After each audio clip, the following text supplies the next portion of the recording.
예측 가능한 삶을 살아가는 행복이란 제목으로 말씀해 드리겠습니다. 다른 사람의 앞날을 예고하며 돌아다니는 예언자에 관한 소문을 들은 황제가 그 사람을 불렀습니다. 혹세무민하는 자로 여기고 잡아들인 것입니다. 황제가 그 사람에게 묻기를 네가 사람의 앞날을 예고하는 자인가 하니 예 그렇습니다 라고 대답하였습니다. 그러면 너 자신이 죽을 날이 어느 날인가를 말해보라 하였습니다. 이제 그의 목숨은 황제의 손안에 놓이게 되었습니다. 그가 어느 날을 지정하든 간에 황제는 그 날과 다른 날 그를 죽일 것입니다. 오늘이 아닌 다른 날을 말하면 오늘 죽일 것이고 오늘이라고 하면 내일 죽일 것이기 때문입니다. 진퇴양난에 처하게 되었습니다. 잠시 침묵이 흐른 다음 그 사람이 대답하였습니다. 저희 운명은 황제 폐하보다 하루 먼저 죽게 되어 있습니다. 그 말을 들은 황제가 즉시 그를 부르누워주면서 오래도록 잘 살아라 하였습니다. 이 사람은 재치있게 말하여 다행히 목숨을 건졌습니다. 옛날이나 지금이나 대체로 모든 사람은 자신의 앞날에 관하여 알기 원합니다. 그래야 기륭화복과 운세를 예측할 수 있는 방법을 찾습니다. 별의 모양이나 밝기 또는 별자리 등을 보아서 기륭이나 천재지변을 점치는 점성가, 얼굴 등 신체의 생김새를 보고 판단하는 관상가가 있습니다.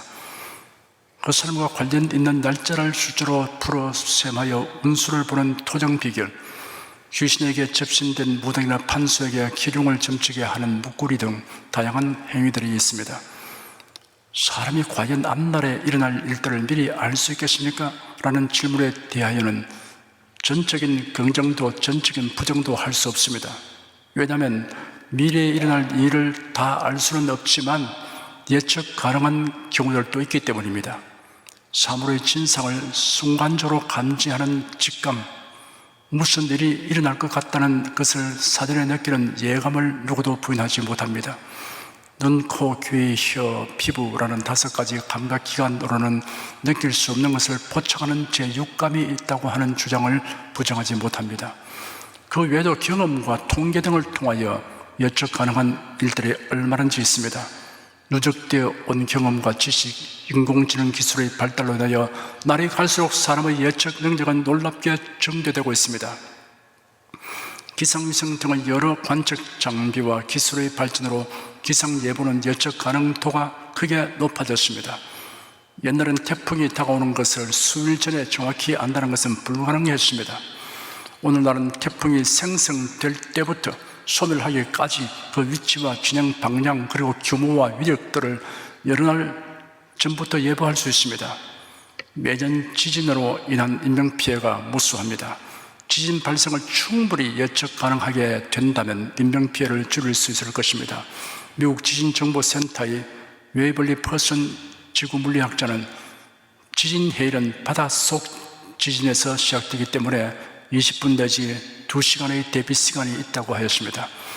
화산, 지진, 해일, 태풍을 없애지는 못하지만 발생하기 전에 예측 가능하게 되면 피해를 최소화할 수 있습니다. 여러 방면에서 예측을 가능하게 된다는 것은 안전하고 유족한 삶을 위하여 매우 필요한 일입니다. 통치자와 지도자들은 국민이 예측 가능한 생활을 하도록 이끌어주어야 합니다. 품성과 지혜와 결단력이 출중한 지도자는 국민들이 여러 방면에서 예측 가능한 삶을 살도록 이끌어줍니다. 미래에 대한 비전과 확신을 가질 수 있게 합니다. 예측 가능한 사회는 기본적으로 성실하고 건면하며 정직하게 행하면 잘 살 수 있다는 확신을 가져도 좋은 사회입니다. 미련한 인생들은 코앞에 닥치는 내일에 대하여 알기 위하여 사주로 운수를 점치고 점쟁이를 찾아가면서도 자신의 영원한 날에 대한 예측 가능한 예언에 대해서는 귀를 기울이지 않습니다. 하나님은 인생들이 예측 가능한 삶을 살아가도록 하기 위하여 하나님이 세우신 선지자를 통하여 하나님의 명령과 약속이 담기는 예언의 말씀을 주셨습니다. 그리고 이러한 예언이 기록된 성경을 주셨습니다. 그런데 사람들이 자신에게 해당하는 예고의 메시지에 대처하는 태도는 각양각색입니다. 그 대처하는 태도에 따른 결과는 모두 자신의 것이 됩니다. 예수는 공적 생애의 후반에 이르렀을 때 자신과 제 아들이 곧 직면하게 될 일을 예고하셨습니다. 그 예고를 들은 제 아들이 어떻게 대처하는가를 살펴보겠습니다.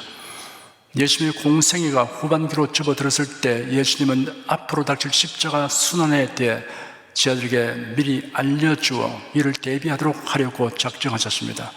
마태복음에 보면 예수님의 순환 예고를 여러 번 하신 것이 기록되어 있습니다. 첫 번은 가이사라 빌립보 지방에서입니다. 예수는 자기가 예루살렘에 올라가 장로들과 대상들과 세원들에게 많은 고난을 받고 죽임을 당하고 제3일에 살아내야 할 것을 제 아들에게 예고하셨습니다. 앞으로 예수님에게 닥쳐올 대속의 죽음과 부활에 대해 제 아들이 예측 가능하도록 구체적으로 예고하여 주셨던 것입니다. 그때 예수님의 제자 베드로가 손을 내밀어 예수님을 붙들었습니다. 베드로가 예수님 뒤에 바짝 다가 있었던 것입니다. 베드로는 주님, 그럴 수 없습니다. 절대로 이런 일이 주님께 일어나지 않을 것입니다 하며 적극적으로 부정하고 만류했습니다. 단순히 판단하면 베드로의 이런 반응이 아주 당연하게 여겨집니다. 제자로서 의당에 취할 태도라고 생각할 수 있습니다. 그런데 예수께서 돌아서 베드로에게 말씀하시기를 사탄아 내 뒤로 물러가라. 너는 나를 걸려 넘어지게 하는 자이다. 네가 하나님의 일을 생각지 않냐고 도리어 사람의 일을 생각하고 있다 하였습니다. 그리고 이어서 제자에게 말씀하시기를 아무든지 나를 따라 오려거든 자기를 부인하고 자기 십자가를 지고 나를 따르라 하였습니다. 두 번째는 그로부터 여러 날이 지나 예수님과 제자들이 갈릴리에 모여 있을 때였습니다. 예수께서 제자들에게 말씀하시기를 인자가 곧 사람들의 손에 넘겨질 것이며 그들이 그를 죽일 것이다. 그러나 그는 3일 만에 살아날 것이다 하시니 제자들이 심히 근심하였습니다. 제자들이 바르게 예측하였더라면 근심에 빠질 이유가 없었을 것입니다. 예수님은 자신이 만민의 죄를 대속하기 위하여 죽으신다는 것과 그러나 무덤에 머물러 있지 않고 부활하신다는 것을 제자들이 충분히 예측할 수 있도록 말씀하셨습니다. 그러한데도 제자들은 근심만 하였습니다. 세 번째 순환 예고는 예수님이 제자들을 데리고 예루살렘을 향해 올라가신 중에 말씀하셨습니다. 순환 예고 중에서 가장 구체적으로 말씀하셨습니다. 보라, 우리가 예루살렘으로 올라가면 인자가 대상들과 승원들에게 넘겨질 것이고 그들이 그에게 사형선고를 내릴 것이며 그를 이방인들에게 넘겨주어 조롱하고 채찍질하고 십자가에 못 박도록 할 것이다. 그러나 그가 3일 만에 살아날 것이다 하였습니다. 그때 야고보와 요한의 어머니가 그 아들들을 데리고 예수께 와서 절하며 무엇을 요청하였습니다. 무엇을 원하느냐라고 예수님이 질문하니 즉시 대답하기를 저희 이 두 아들을 주님의 나라에서 하나는 주의 우편에 하나는 주의 좌편에 앉게 하여 주십시오 하였습니다. 예수께서 대답하시기를 너희는 너희 자신이 무엇을 구하고 있는지 모르고 있다. 나의 마시게 될 잔을 너희가 마실 수 있겠느냐 하니 마실 수 있습니다 라고 야고보와 요한이 대답했습니다.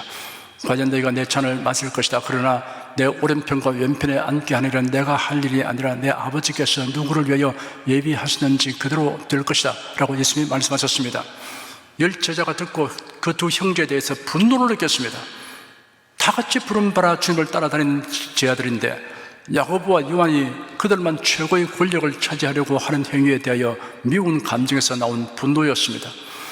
그들은 모두 예수님의 십자가의 대속의 고난으로 인하여 세워질 하나님의 나라의 성격을 깨닫지 못하였습니다. 제자들은 예수님이 예고하신 순환과 죽음 그리고 부활을 사실로 바라지 않고 그들 나름대로 해석하였습니다. 아마도 예수님이 유대민족의 자유와 독립을 쟁취하는 일을 주도 면밀하게 진행하려고 일부러 엉뚱한 소리를 하시는 것이라 이렇게 해석했을 것입니다.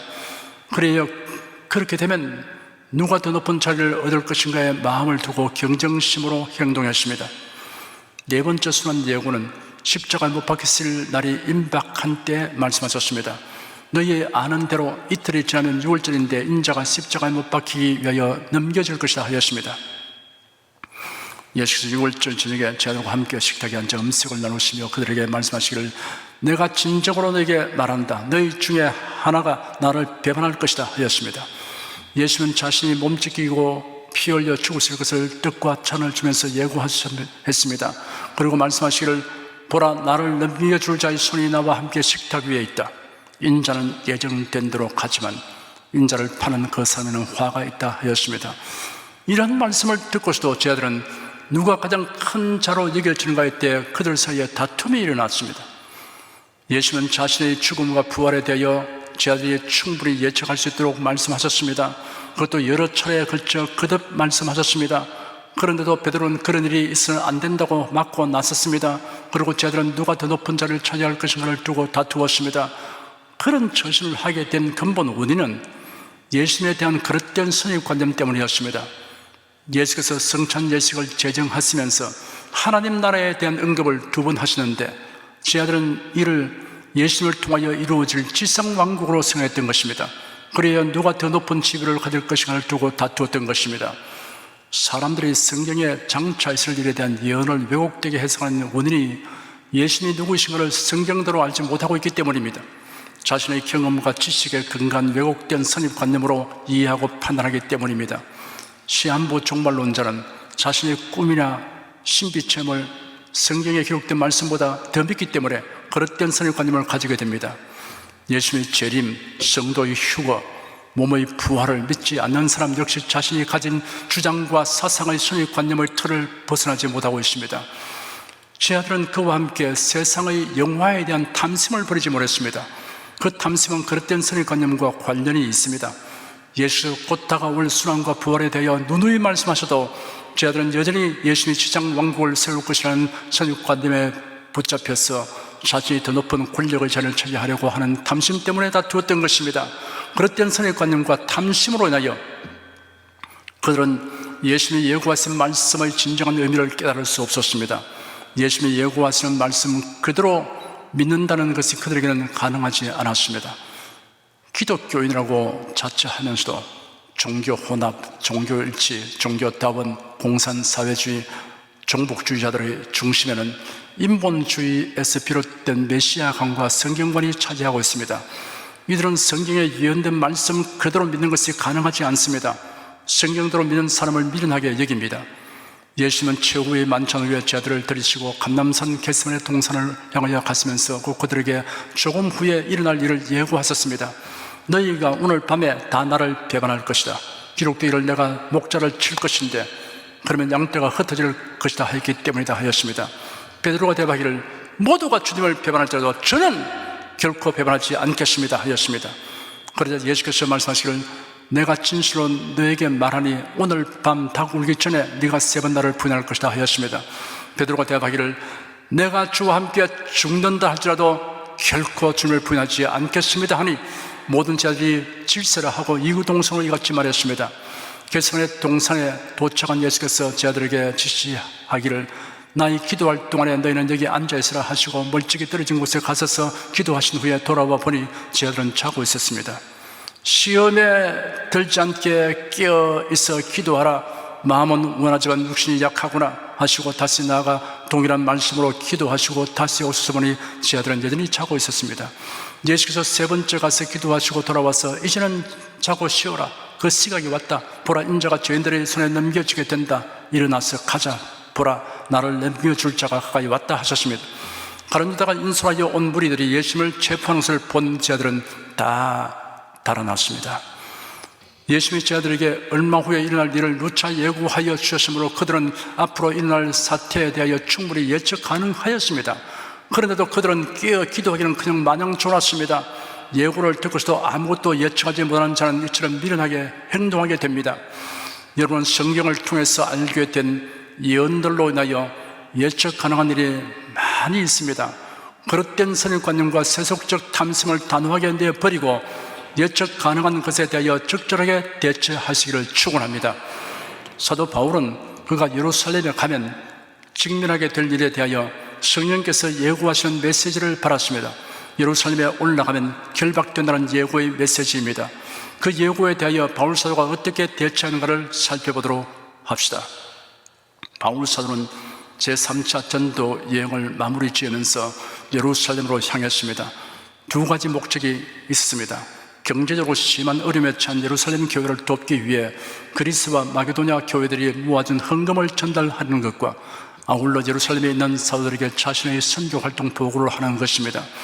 바울 일행이 에베소에서 약 45km 떨어진 곳인 밀레도에 도착하였습니다. 그곳에서 바울이 사람을 에베소로 보내어 교회 장로들을 불러오게 하였습니다. 그들이 도착하자 바울은 고별 설교를 하였습니다. 바울은 먼저 자신의 전도 활동과 사람들에게 가르쳤던 내용의 핵심을 말했습니다. 아시아에 들어온 첫날부터 지금까지 내가 항상 너희 가운데서 어떻게 행한 것을 너희도 아는 바니 곧 모든 겸손과 눈물이며 유대인의 관계를 하여 당한 시험을 참고 주를 숨긴 것과 유익한 것은 무엇인지 공중 앞에서나 각 집에서나 끊임이 없이 내게 전하여 가르치고 유대인과 헬라인들에게 하나님께 대한 회개와 우리 주 예수 그리스도께 대한 믿음을 증거한 것이라 하였습니다. 그런다 목숨을 바쳐 사명을 수행할 각오를 필요했습니다. 보라, 이제 나는 심령의 매임을 받아 예루살렘으로 가는데 저기서 무슨 일을 만날는지 알지 못하노라. 오직 성령이 각성해서 네게 증거하여 결박과 환난이 나를 기다린다 하시나 나의 달려갈 길과 주 예수께 바른 사명 곧 하나님의 은혜의 복음 증거하는 일을 마치려면 나의 생명을 조금 더 귀한 것으로 여기지 아니하노라. 보라, 내가 너희 중에 왕래하며 하나님 나라를 전파하였으나 지금은 너희가 다 내 얼굴을 다시 보지 못할 줄 아노라. 그러므로 오늘 너희에게 증거하노니 모든 사람의 피에 대하여 내가 깨끗하니 이는 내가 꺼리지 않고 하나님의 뜻을 다 너희에게 전하였음이라 하였습니다. 그리고 이어서 바울서는 에베소 장로들도 자신을 본받아 동일한 희생의 자세로 그리스도의 몸된 교회를 섬겨줄 것을 다음과 같이 당부하였습니다. 너희는 자기를 위하여 또는 온 양떼를 위하여 삼가라. 성령이 저들 가운데 너희로 감독자를 삼고 하나님이 자기 피로 사신 교회를 치게 하시느니라.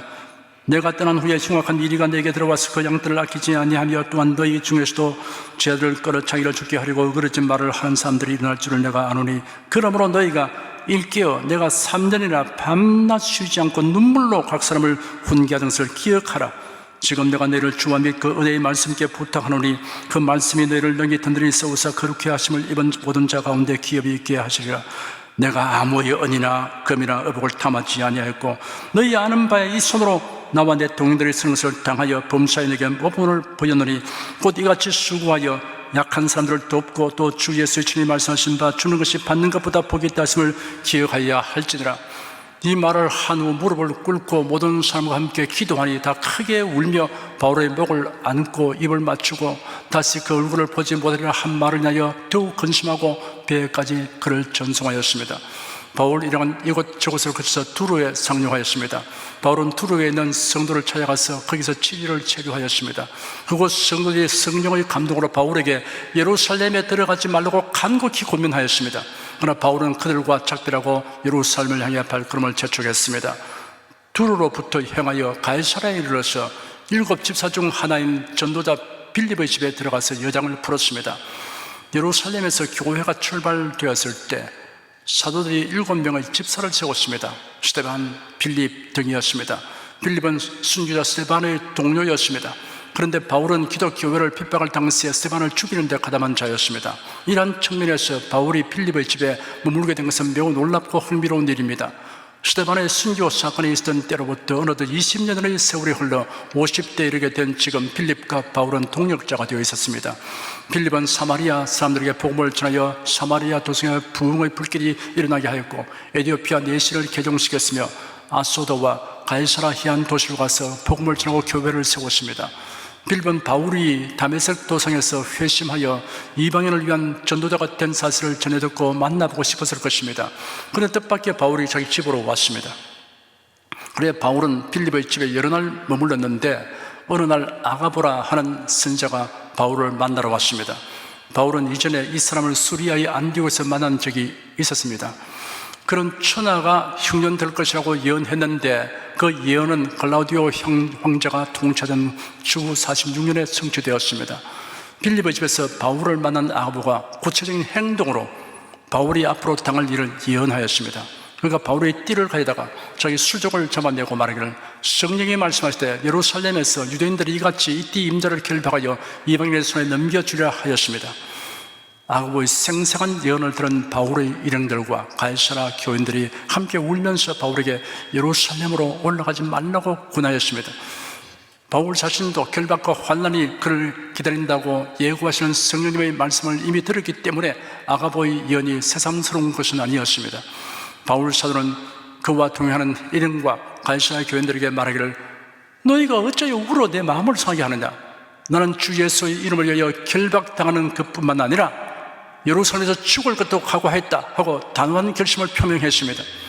만류하던 사람들은 바울의 결단 앞에서 자신들의 주장을 접고 주님의 뜻이 이루어지기를 바랍니다 하고 그쳤습니다. 그들은 체념하는 것이 아니라 바울의 결단에 동참하여 바울이 당하는 환난을 통하여 하나님의 뜻이 이루어지기를 바라는 적극적인 태도를 택하였습니다.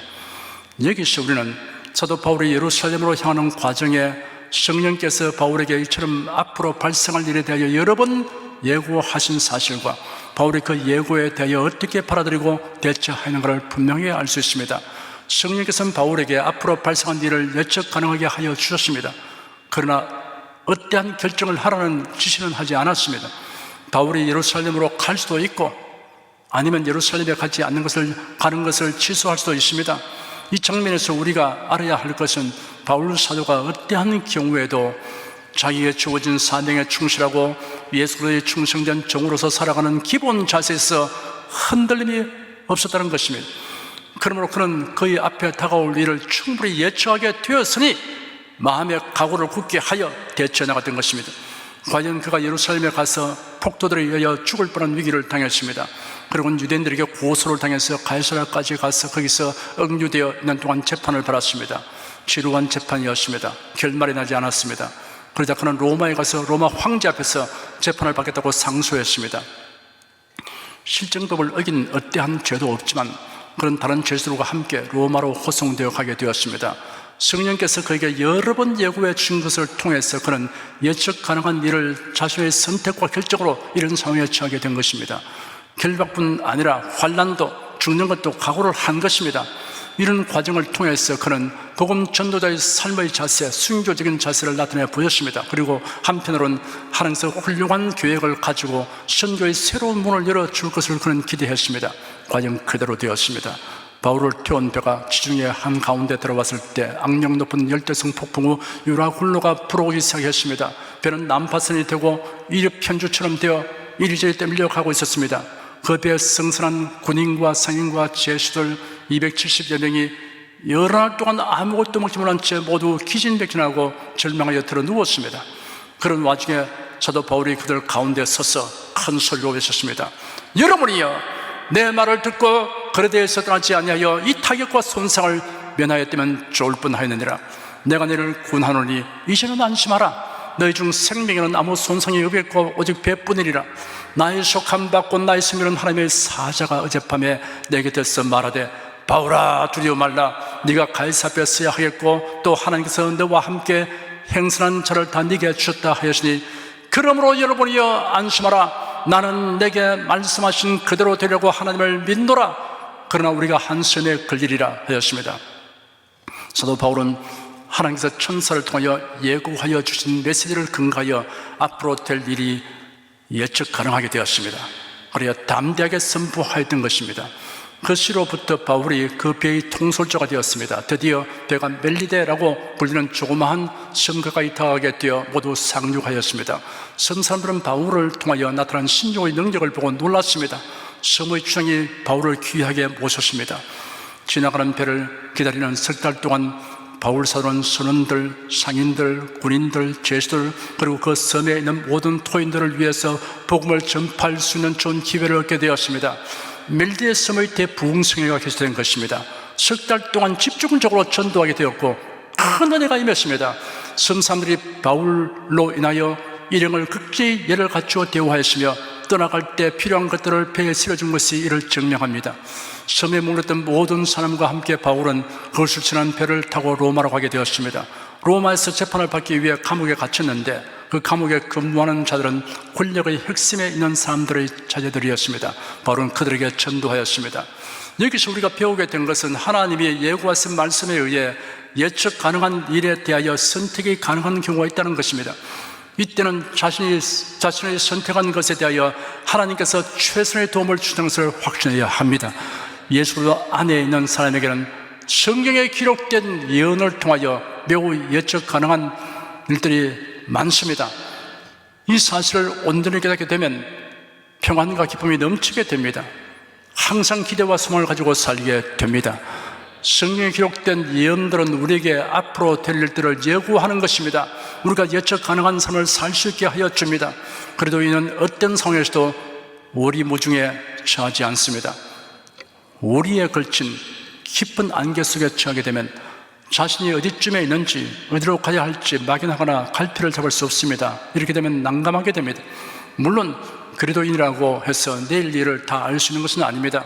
하나님은 우리의 앞날에 대하여 소소한 것까지 다 예고하여 주지 않습니다. 만일 그리하면 믿음으로 사는 훈련을 바랄 수 없게 됩니다.